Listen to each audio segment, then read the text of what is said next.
Shalom kekasih-kekasih Tuhan. Renungan pada hari ini berjudul Menang Atas Intimidasi. Sebelum kita mendengarkan renungan pada saat ini, marilah kita sama-sama mengawalinya dengan berdoa. Bapa, di dalam nama Tuhan Yesus Kristus ya Roh Kudus, kami sambut berkat firman-Mu pada saat ini dengan ucapan syukur di dalam nama Tuhan Yesus Kristus. Amin.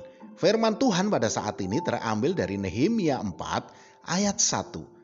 Ketika Sanbalat mendengar bahwa kami sedang membangun kembali tembok, bangkitlah amarahnya dan ia sangat sakit hati.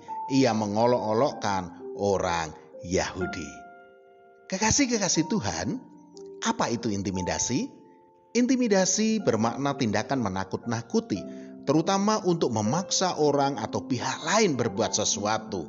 Demikian juga gertakan dan ancaman. Perbuatan ini seringkali membuat korbannya dapat mengalami traumatik, depresi, rasa rendah diri, dan merasa terisolasi. Seringkali seseorang menjadi lemah dan tak berdaya oleh karena perkataan dari orang lain yang menyakitkan, melemahkan, dan mengintimidasinya.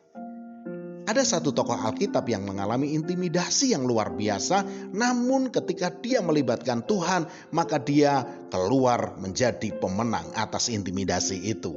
Orang ini bernama Nehemia. Ketika Nehemia membangun kembali reruntuhan tembok Yerusalem, dia menerima tekanan berat dari Sanbalat dan kawan-kawannya. Sanbalat ini adalah gubernur Samaria pada saat itu. Dia dicaci, dicibir, dihina, bahkan dihalang-halangi dalam pembangunan tembok Yerusalem itu dengan berbagai intimidasi. Namun Nehemia tidak goyah. Dia tetap membangun tembok itu karena di benaknya hanya ada satu tujuan, yaitu tembok Yerusalem harus berdiri kembali sebagai simbol bangkitnya umat Israel dan kebangunan rohani umat Israel kepada Allah yang hidup. Dikatakan dalam Nehemia 6 ayat 9, karena mereka semua mau menakut-nakutkan kami, pikirnya mereka akan membiarkan pekerjaan itu sehingga tak dapat diselesaikan. Tetapi aku justru berusaha sekuat tenaga. Nehemia tidak terpengaruh oleh hasutan-hasutan mereka. Jika ia menyerah di tengah jalan dan tidak lagi melanjutkan pembangunan itu, maka mereka atau musuh-musuhnya itu pasti akan melompat kegirangan dan bersukacita atas kegagalan Nehemia. Itulah yang dimaui oleh iblis, saudaraku. Di tengah ujian yang berat, di tengah ujian yang mendera, Nehemia tidak putus asa. Ia datang kepada Tuhan dengan berpuasa dan berdoa, sehingga ia beroleh kekuatan baru untuk menghadapi lawan-lawannya. Saudaraku, bila pada saat ini kita sedang mengalami pergumulan yang tidak jauh berbeda dengan Nehemia, janganlah berputus asa, saudaraku. Mintalah kekuatan dari Allah. Bila perlu kita harus berpuasa dan terus berdoa seperti Nehemia.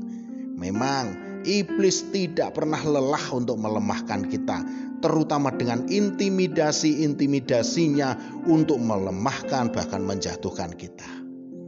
Jangan menyerah, saudaraku. Jangan menyerah pada keadaan dan terpengaruh kata-kata negatif yang melemahkan yang dilontarkan oleh orang lain kepada kita. Tetaplah maju. Ada Tuhan Yesus yang bersama dengan kita, yang menguatkan, melindungi, dan memampukan kita mengatasi segala persoalan kita. Jadilah pemenang atas intimidasi. Haleluya. Amin. Mari kita berdoa. Bapa, di dalam nama Tuhan Yesus Kristus ya Roh Kudus, kepadamulah kami meletakkan pengharapan kami. Dalam nama Tuhan Yesus Kristus. Amin. Selamat beraktivitas dan tetap semangat. Tuhan Yesus Kristus memberkati.